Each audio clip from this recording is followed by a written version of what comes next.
Hello my dear students, hope you all fine and safe at home. Today we are going to discuss the chapter The Age of Guptas. We have already discussed. Now or in this video we are going to discuss the complete chapter or the complete explanation about the Age of Guptas. So we will discuss about Sri Gupta and the sources of the Age of Guptas, just like accounts of Fahim, Allahabad pillar inscriptions, and the political history and the administration, and about the Nalanda University and the sources also we will discuss in this chapter. So we just got the two evidences from the Age of Guptas are accounts of Fahim and Allahabad pillar inscriptions. Also moving to the people who involved was Chandragupta and Samudragupta and Chandragupta Vikramaditya and Kumaragupta and Skandanagupta, where the most people were involved or the rulers involved at the time of Gupta Empire or the age of Guptas. Moving to the sources or the evidence to reconstruct the Guptas. The mainly moving to the literary account of Fahim. Fahim was a Chinese pilgrim came to visit to the India during the reign of Chandragupta II. Reign means ruling period. So Fahim came there. So at the time he just wrote something about our the Gupta Empire. Also he traveled all over India for more than 13 years and wrote a book named Fokoki, The Travels of Fahim. So from that account or from that book we got the evidence about the age of Guptas. Okay, so that is a major important source that we got, which is the accounts of Fahim. Also the third point from the accounts of Fahim we got that he wrote that the city of Pataliputra had two grand monasteries. The first one is Hinayana and Mahayana, and the wealth of the city impressed him.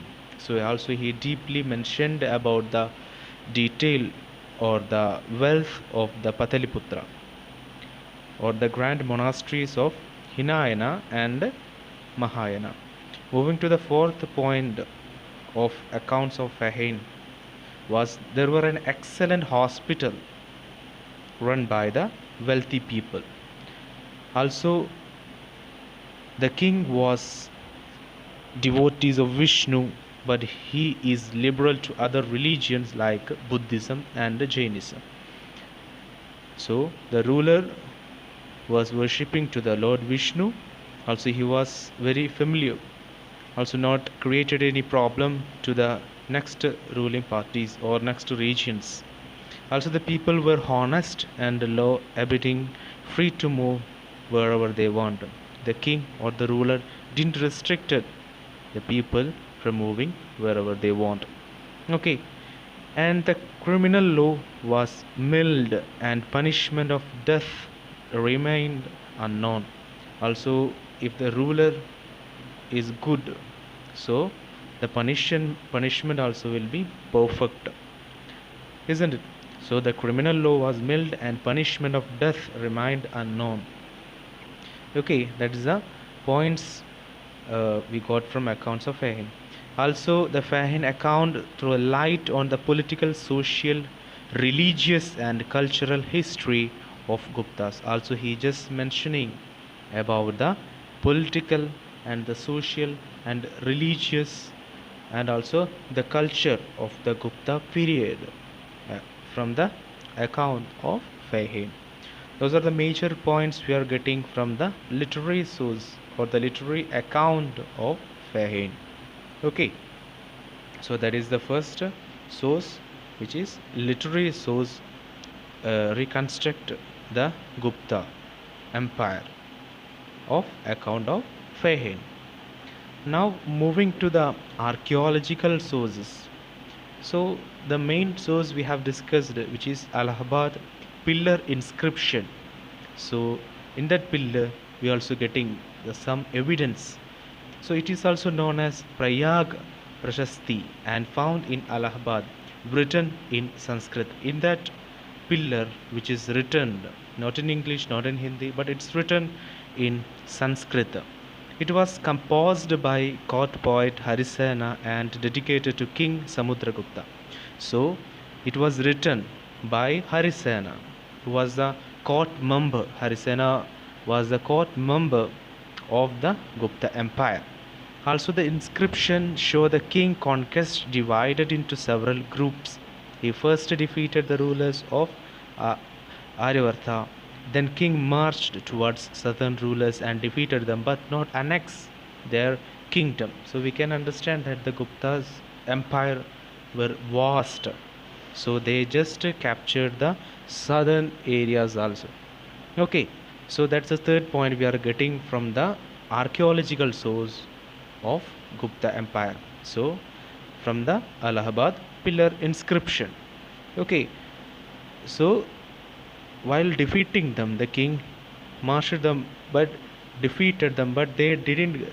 It means the king didn't capture the southern area, southern parts he didn't, or the rulers didn't captured, but the southern parts were under the king. And many other forest tribe and rulers of Otter and eastern India was also submitted to him. Also, it also tell that Samudragupta performed Ashwamedha Yajna.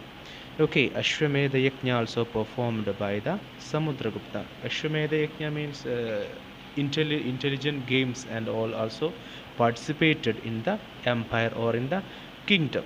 So those evidences, these 5 evidences we are getting from the Allahabad pillar inscription, okay, which is written by the Harisena, who was the court member of Samudragupta.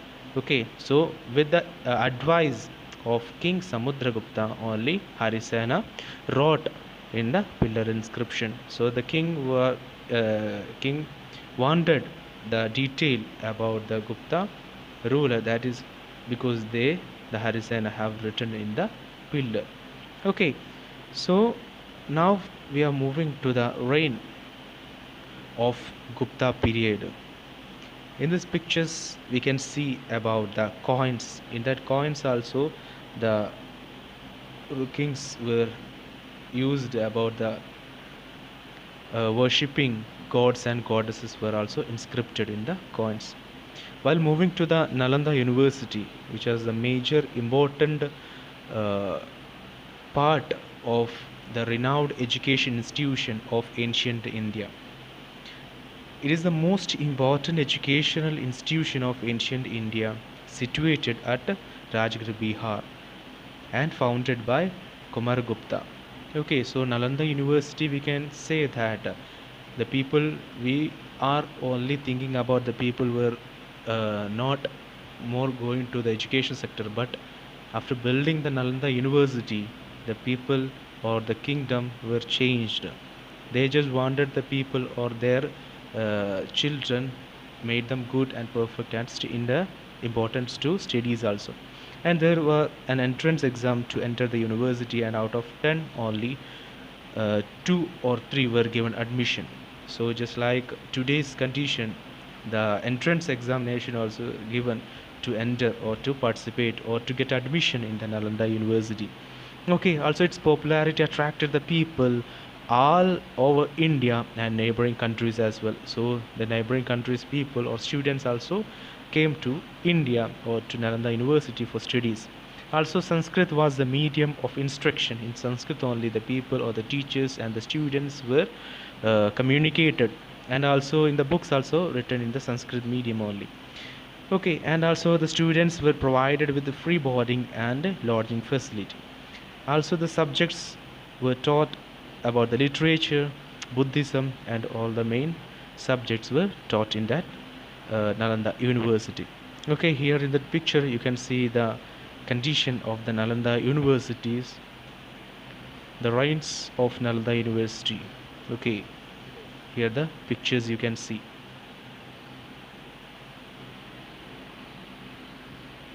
Also, it says that there were more than 10,000 students and teachers were there or studied or been there in the Nalanda University. Also, many countries like Korea, Mongolia, Japan, China, Tibet, Ceylon, and and some parts of various parts of India also came. Students came to India or to Nalanda University for studying purpose. Also, we can check what are the contribution in the field of science by Aryabhatta.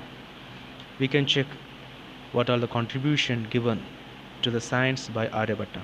So it says that he was a great astronomer and a mathematician. Also, he wrote two famous works, the Aryabhatiya and Surya Siddhartha, were the two major works of Aryabhatta. Also, the Aryabhatiya deals with arithmetic, geometry, algebra, and trigonometry were also in the field of the people were involved at their time also.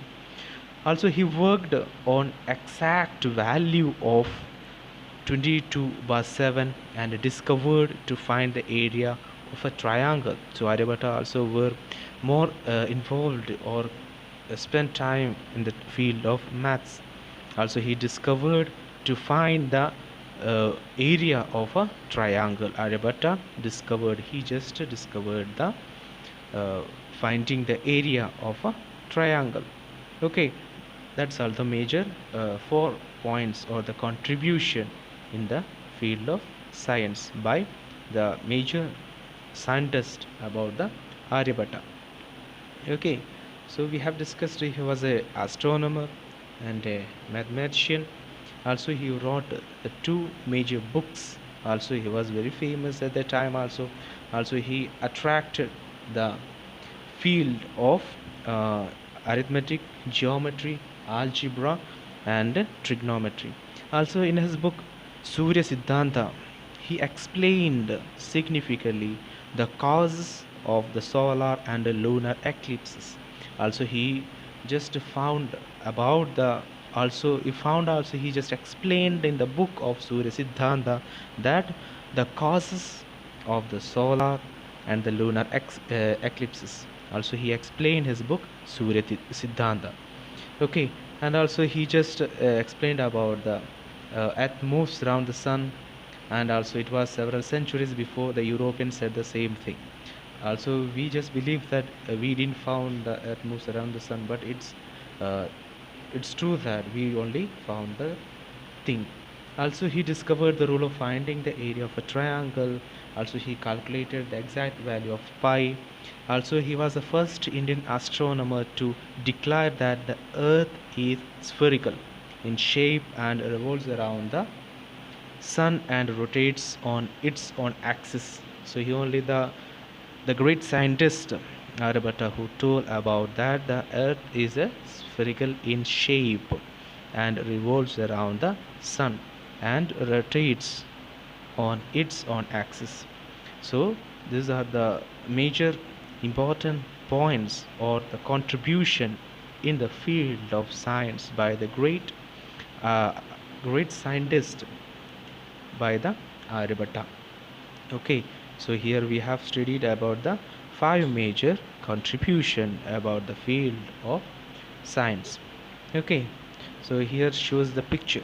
The great Indian mathematician and Aryabhatta calculated the value of pi.